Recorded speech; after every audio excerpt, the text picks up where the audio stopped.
PDI Perjuangan sebagai partai utama pengusung pemerintahan Pak Jokowi, Haji Maruf Amin, tentu saja membangun hubungan baik itu dengan Partai Gerindra, dengan Partai Golkar, PKB, P3, bahkan Partai Amanat Nasional. Kami juga membangun hubungan baik dengan PKS pun kami melakukan dialog. Meskipun tadi saya katakan di dalam diskusi siang tadi bahwa untuk membangun koalisi dalam rangka Pilpres 2024 ke depan harus disertai dengan aspek-aspek kesamaan ideologis, platform perjuangan partai, kultur organisasi partai, dan juga memperluas basis massa untuk memastikan kemenangan Pilpres yang akan datang. Jadi kami lebih mengedepankan bagaimana koalisi itu nantinya dibangun, dan baru kita berbicara tentang calon. Tapi proses untuk menyiapkan pemimpin terus kami lakukan. Dan kalau kami berdialog dengan Partai Gerindra, Partai Golkar misalnya, memang aspek-aspek konsolidasi demokrasi, membangun agenda utama untuk menyelesaikan masalah pandemi COVID itu jauh lebih kami kedepankan daripada berbicara 2024. Kalau dalam perspektif ideologis historis kita lihat misalnya 1912 Muhammadiyah kan didirikan. Di situ Partai Amanat Nasional punya afiliasi dengan kader-kader dari Muhammadiyah. 1926 berdiri Nahdlatul Ulama. Di situ ada P3, ada PKB. Kemudian 1927 berdiri Partai Nasional Indonesia. Kemudian fungsional Golkar, kelompok fungsional itu juga didirikan oleh Bung Karno yang dijadikan sebagai mesin politik Orde Baru, dan kemudian lahirlah Gerindra yang kemudian kami pernah bekerja sama di dalam Pilpres 2009 yang lalu. Nah, dengan demikian, dengan melihat rekam jejak sejarah tersebut, berbagai bentuk opsi kerjasama memang dimungkinkan, termasuk dengan Gerindra, dengan Golkar, PKB, P3, dan Partai Amanat Nasional yang saya sebutkan tadi. Karena kami berharap, mengingat ini di tengah pandemi, pemerintahan 2024 ke depan masih dihadapkan pada upaya untuk pemulihan ekonomi pasca pandemi COVID-19 ini, sehingga diperlukan semacam koalisi gotong royong yang bersama-sama mempercepat upaya pembangunan ekonomi dan juga untuk mewujudkan kembali kita Indonesia sebagai pemimpin di antara bangsa-bangsa di dunia. Aspek itulah yang kami kedepankan. Tetapi sekali lagi proses menyiapkan agenda-agenda strategi untuk 2024 terus kami lakukan karena itulah puncak dari konsolidasi partai itu. Perbedaan ideologis bukan berarti tidak ada dialog. Kami berbeda dengan Demokrat, ya, tetapi dialog tetap dilakukan karena kami sadar bahwa Indonesia ini dibangun dengan semangat gotong royong, tetapi untuk membangun suatu koalisi itu harus ada kesamaan ideologis, platform, basis massa, dan juga aspek-aspek kesejarahan itu sangat penting. Kalau dialog, ya kami selalu terbuka untuk melakukan dialog, tetapi untuk membangun sebuah kerjasama strategis dalam mengusung calon presiden, rasanya dari calon-calon yang sudah mereka gadang itu berbeda dengan PDI Perjuangan. Meskipun politik itu sangat dinamis, tapi dalam dinamika politik yang sangat dinamis itu kami kokoh dalam prinsip.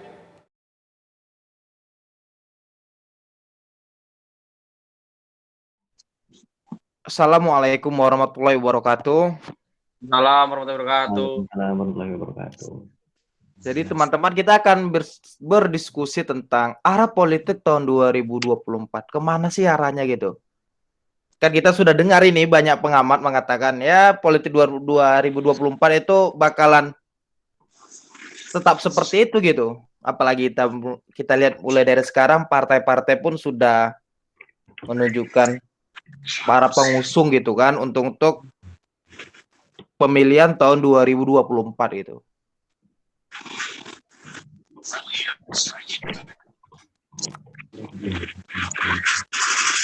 Jadi menurut teman-teman bagaimana tanggapannya gitu? Kalau untuk menebak arah politik dari Pak Jokowi di Pilpres 2024 dikutip oleh kantor berita The Politik rmol.id Republik Indonesia, 3 periode jabatan presiden hampir tidak mungkin terjadi di era reformasi. Indonesia sepertinya trauma mempunyai presiden terlalu lama. Kabarnya semua partai terutama PDIP tidak setuju presiden 3 periode. Presiden Jokowi alias Joko Widodo sendiri juga menegaskan tidak setuju untuk 3 periode.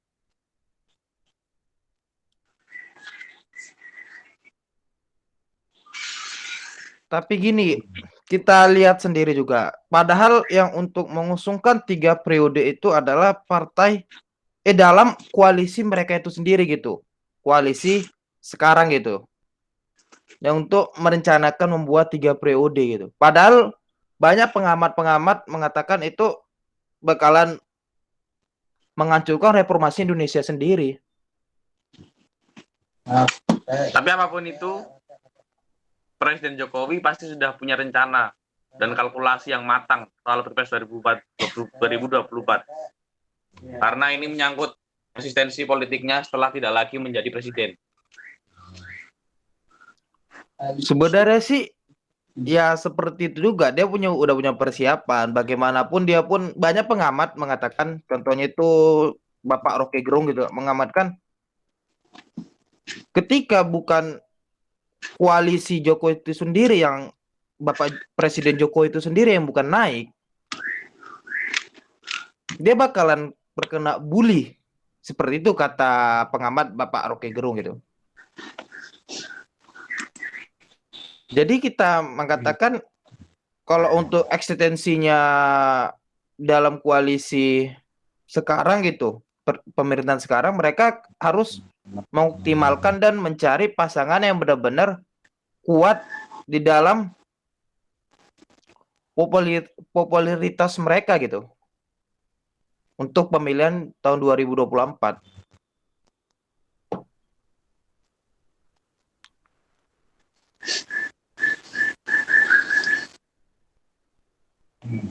Terus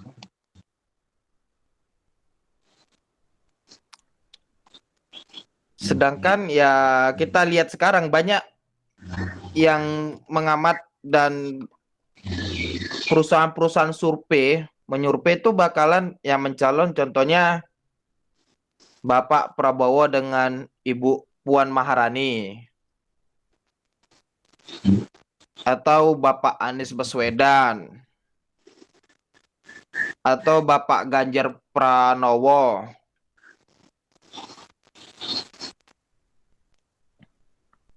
Seperti itu sih.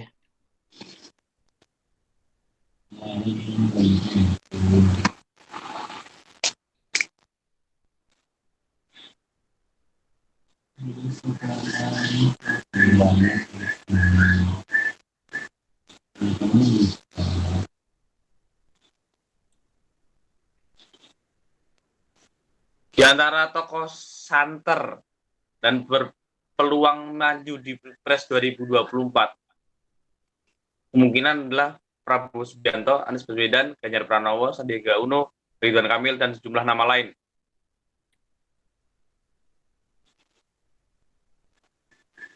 Namun, siapa yang memungkinkan didukung oleh Jokowi di antara orang-orang tersebut?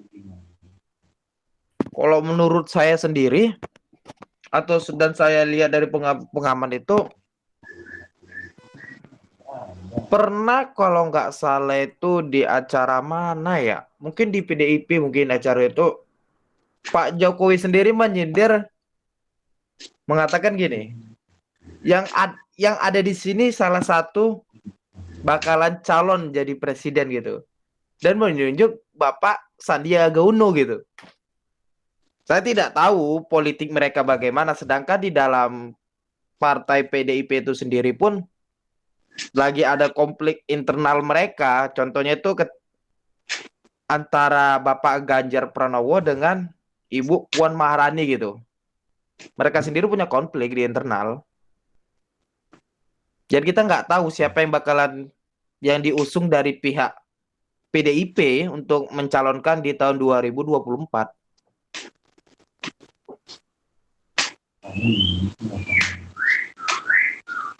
Namun semua tetap punya peluang untuk didukung Pak Jokowi, terutama Prabowo. Cukup kuat dan dekat dengan Jokowi itu saat ini. Tapi jika Prabowo diusung oleh PDIP, maka pengaruh Jokowi ke Prabowo kalah kuat dengan Megawati. Apalagi Prabowo 2 kali kalah dan dikalahkan oleh Jokowi di Pilpres 2014 dan 2019.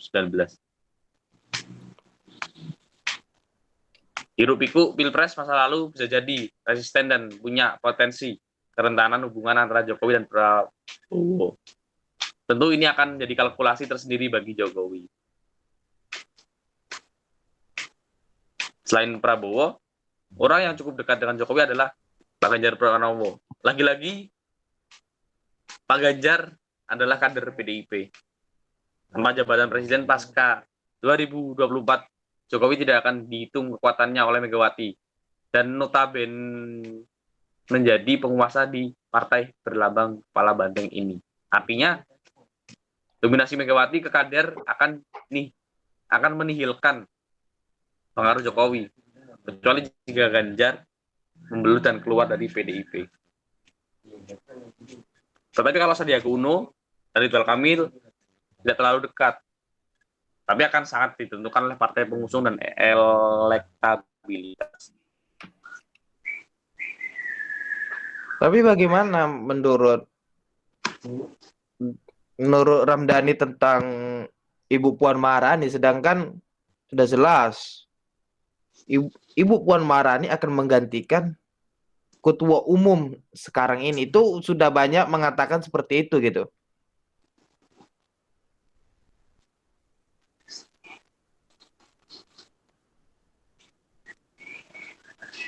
Tapi jangan lupa juga antara Partai Demokrat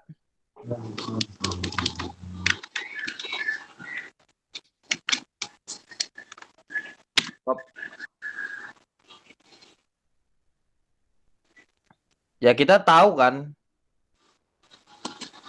Partai Demokrat ya sempat kemarin itu antara konflik antara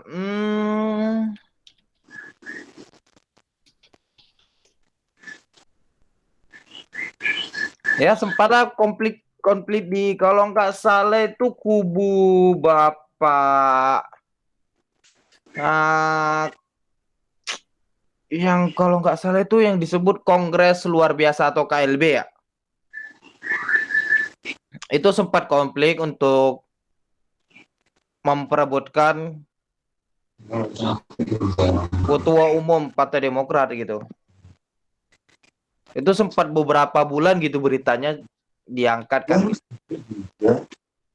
Tapi bisa kemungkinan Bapak Agus itu akan mencalon. Bapak Agus.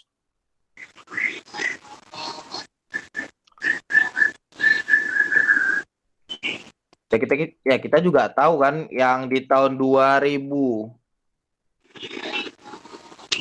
berapa sih pemilihan DKI kemarin tuh, Bapak Ahy itu udah mencari ekstabilitas mereka, cari popularitas mereka gitu.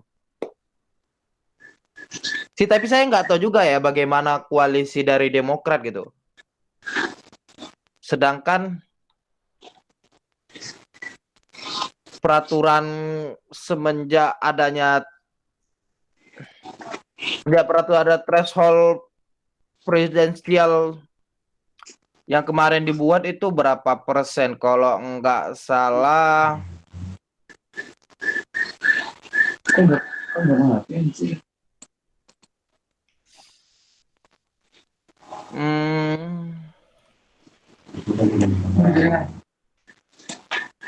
kalau nggak salah itu sekitar 50% ya. Mendapatkan dukungan 50% jumlah suara partisipasi pemilu. Dan 20% setiap provinsi dari setengah jumlah provinsi di Indonesia. Jadi otomatis kita akan melihat mungkin 3 periode ini akan bakalan 2 calon lagi untuk jadi presiden tahun 2024.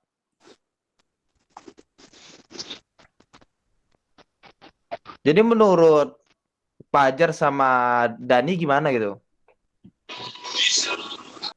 Silakan Mas Fajar. Memberi tanggapan. Ada tanggapan Mas Fajar tentang apa sih, bagaimana sih gitu?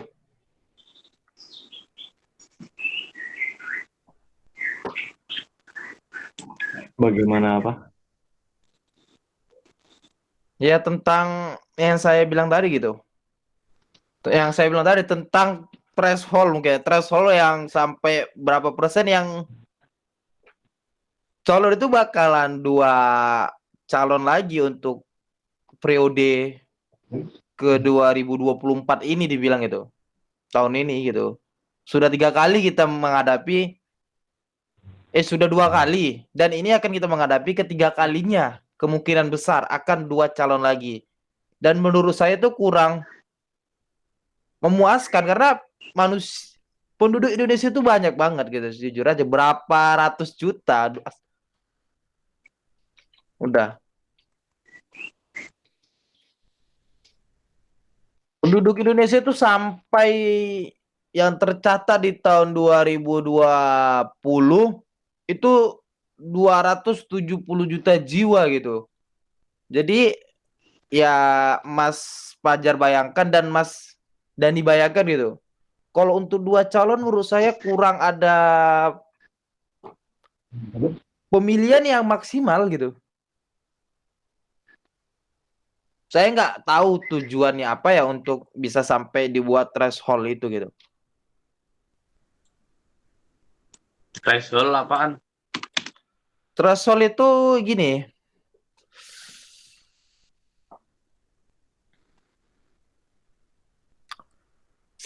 Jadinya gini, kalau kita mau mencalon, ada syarat-syarat ya calon presiden itu bukan seperti calon kepala daerah yang bisa dari independen. Presiden itu harus punya partai atau diusung partai dengan persyaratan sebelum tahun 2014. Sebelum itu di masa Bapak Presiden SBY itu threshold itu cuma 20% gitu. Otomatis kemungkinan di dalam koalisi itu 2 atau 3 partai berkoalisi itu udah bisa mengusungkan gitu calon presiden. Dan threshold itu diambil dari pemilihan umum anggota dewan mungkin ya, pemilihan umum lah gitu. Bukan pilpres.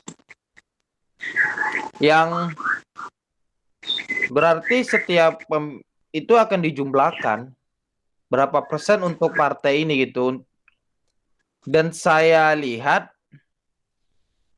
itu threshold presiden sampai harus berjumlah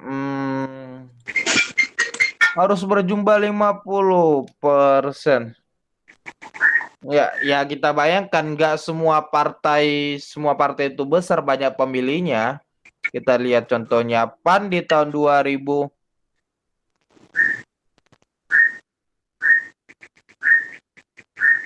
di tahun 2019 itu kita lihat aja contohnya.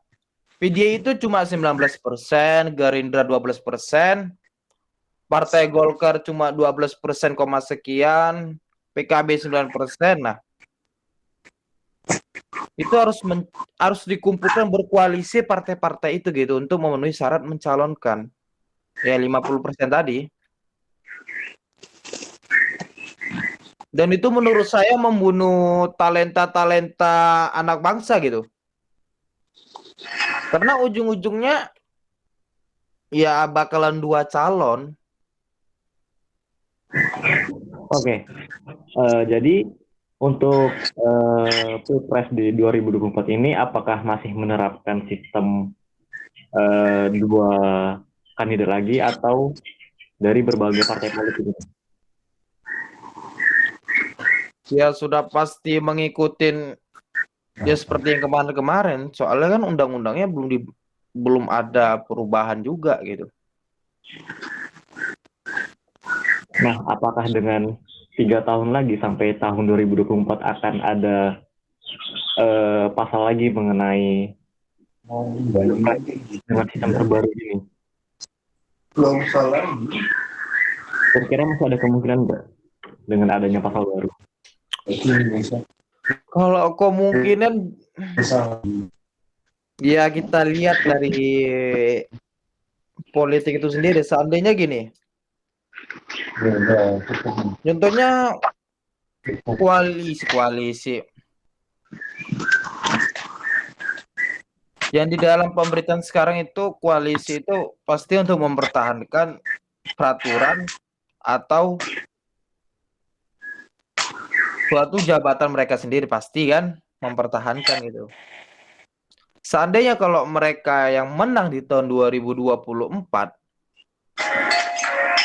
itu akan tetap berlanjut. Nah, tapi jika yang menang itu yang oposisinya,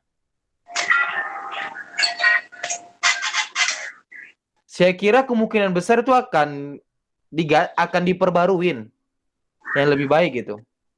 Tapi kita juga tidak tahu gimana arah politik yang sebenarnya. Soalnya arah politik itu banyak lika-liku gitu, tidak ada yang pasti.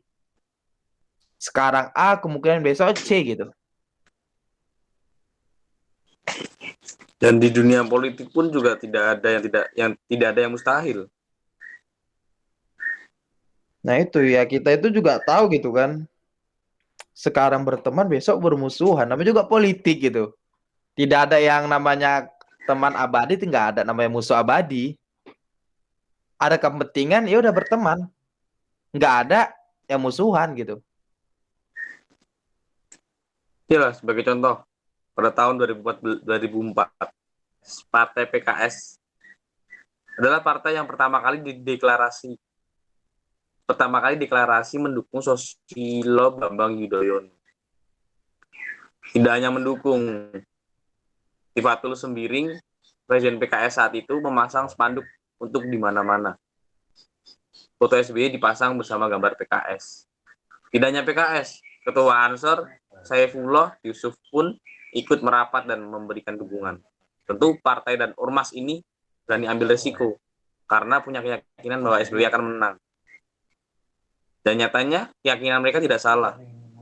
Terbukti dan akhirnya SBY pun menang. Dan mereka berdua masuk dalam kabinet SBY. Jadi hal yang tidak mungkin bisa jadi mungkin. Jadi ya tidak ada yang mustahil untuk di politik. Ya itu benar gitu. Tidak akan bisa dielakkan, tidak akan bisa dihindarin.